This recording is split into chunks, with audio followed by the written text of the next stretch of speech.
Primeira Epístola de Paulo aos Coríntios. Capítulo 4. Assim, pois, importa que os homens nos considerem como ministros de Cristo e despenseiros dos mistérios de Deus.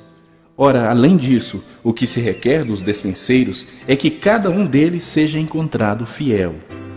Todavia, a mim muito pouco se me dá de ser julgado por vós ou por tribunal humano. Nem eu tampouco julgo a mim mesmo. Porque de nada me argui a consciência. Contudo, nem por isso me dou por justificado, pois quem me julga é o Senhor.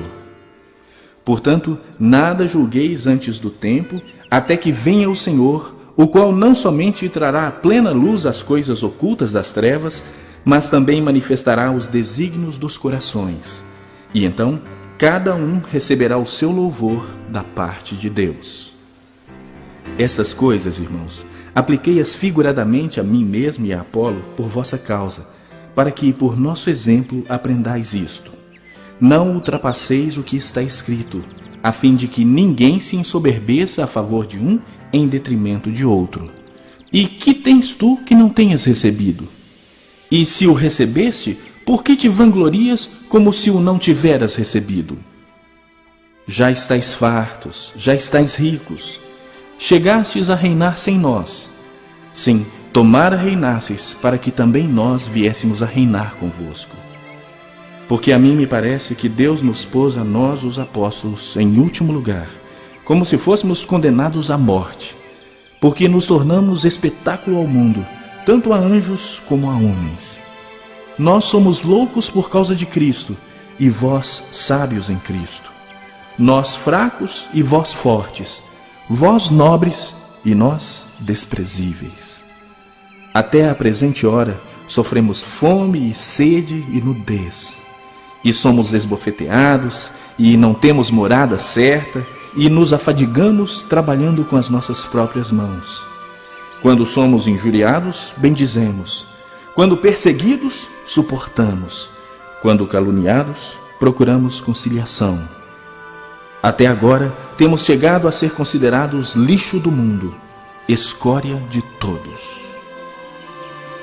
Não vos escrevo essas coisas para vos envergonhar. Pelo contrário, para vos admoestar como a filhos meus amados. Porque, ainda que tivesseis milhares de preceptores em Cristo, não teríeis, contudo, muitos pais. Pois eu, pelo Evangelho, vos gerei em Cristo Jesus. Admoesto-vos, portanto, a que sejais meus imitadores. Por esta causa vos mandei Timóteo, que é o meu filho amado e fiel no Senhor, o qual vos lembrará os meus caminhos em Cristo Jesus, como por toda parte ensino em cada igreja. Alguns se ensoberbeceram, como se eu não tivesse de ir ter convosco. Mas em breve irei visitar-vos, se o Senhor quiser, e então conhecerei não a palavra, mas o poder dos ensoberbecidos. Porque o reino de Deus não consiste em palavra, mas em poder. Que preferis? Irei a vós outros com vara ou com amor e espírito de mansidão? Primeiro livro dos Reis, capítulo 17.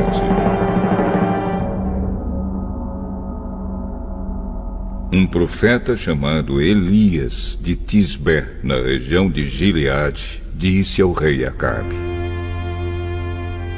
Em nome do Senhor, o Deus vivo de Israel, de quem sou servo, digo ao Senhor que não vai cair orvalho, nem chuva, durante os próximos anos, até que eu diga para cair orvalho e chuva de novo.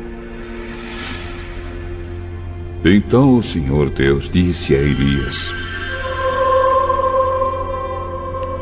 Saia daqui, vá para o leste, e esconda-se perto do riacho de Querite, a leste do rio Jordão. Você terá água do riacho para beber, e eu mandei que os corvos levem comida para você ali.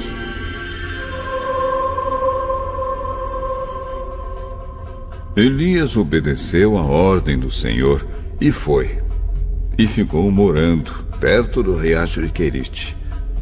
Ele bebia a água do riacho, e os corvos vinham, trazer pão e carne todas as manhãs e todas as tardes.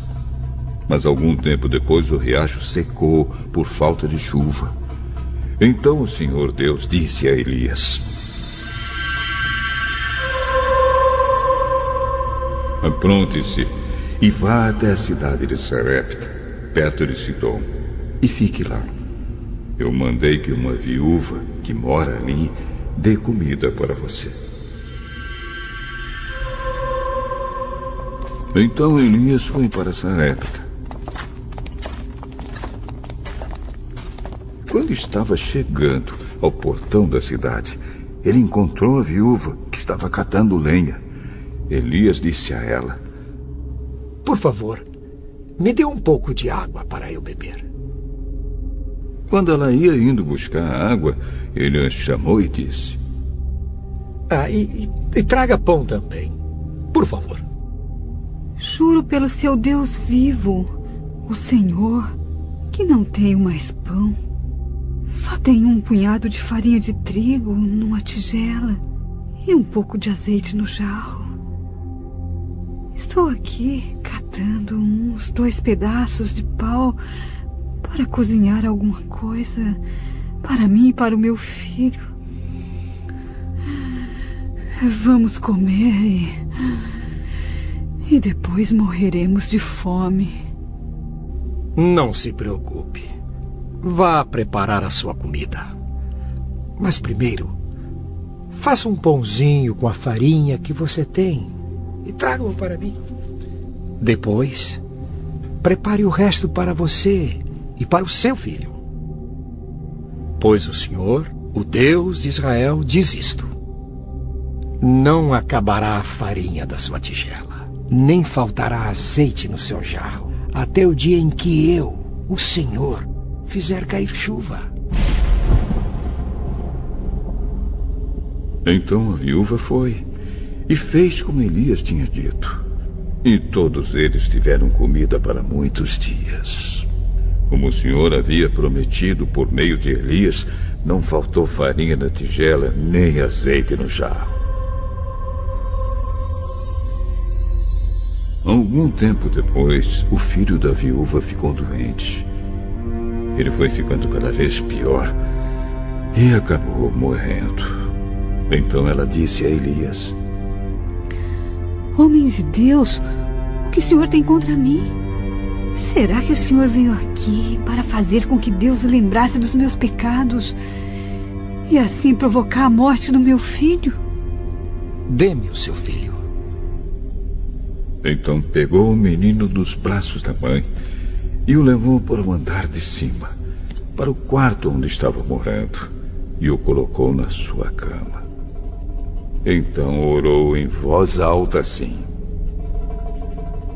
ó Senhor, meu Deus, por que fizeste esta coisa tão terrível para esta viúva? Ela me hospedou e agora tu mataste o filho dela.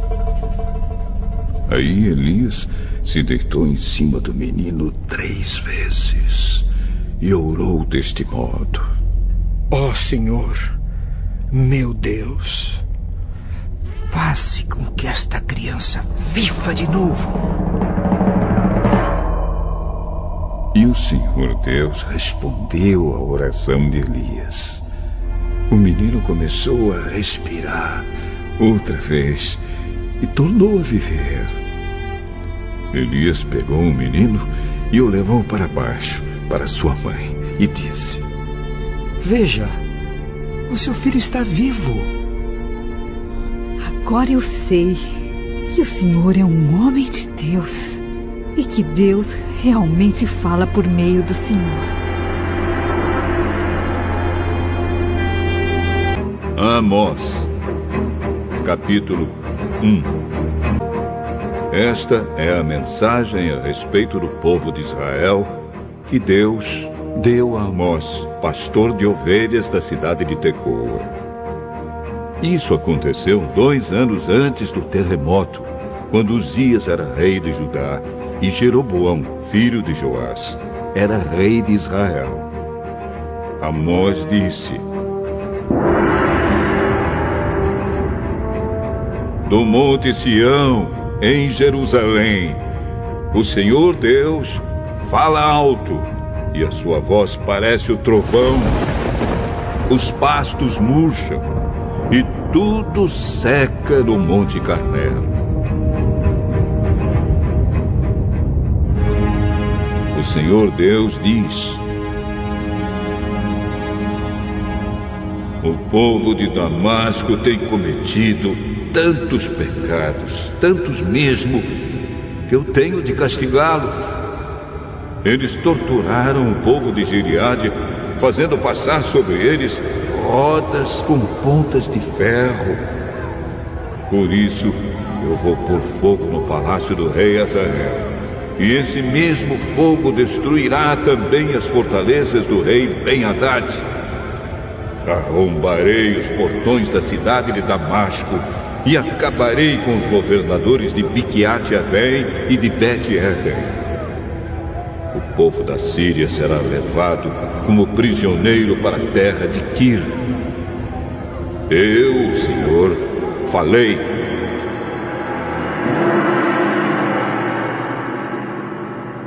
O Senhor Deus diz: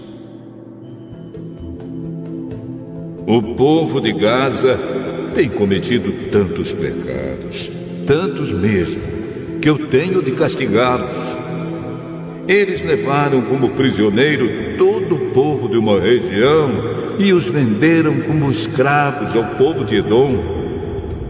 Por isso, eu vou pôr fogo nas muralhas de Gaza, e esse mesmo fogo destruirá também as fortalezas daquela cidade.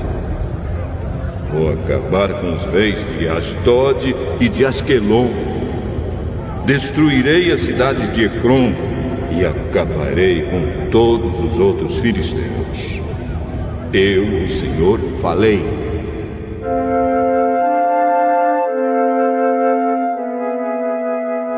O Senhor Deus diz: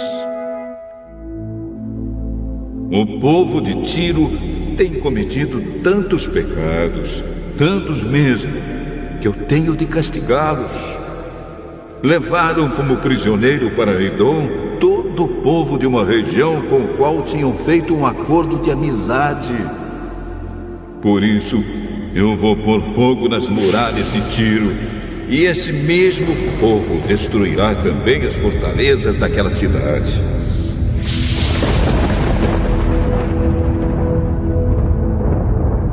O Senhor Deus diz: o povo do país de Edom tem cometido tantos pecados, tantos mesmo, que eu tenho de castigá-los. Fizeram guerra contra os seus irmãos, os israelitas, e não tiveram dó nem piedade. A raiva dos edomitas não parou, e eles conservaram o seu ódio para sempre.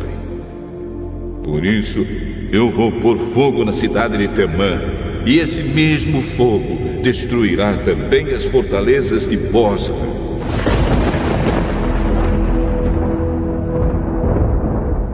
O Senhor Deus diz: o povo do país de Amon tem cometido tantos pecados, tantos mesmo, que eu tenho de castigá-los.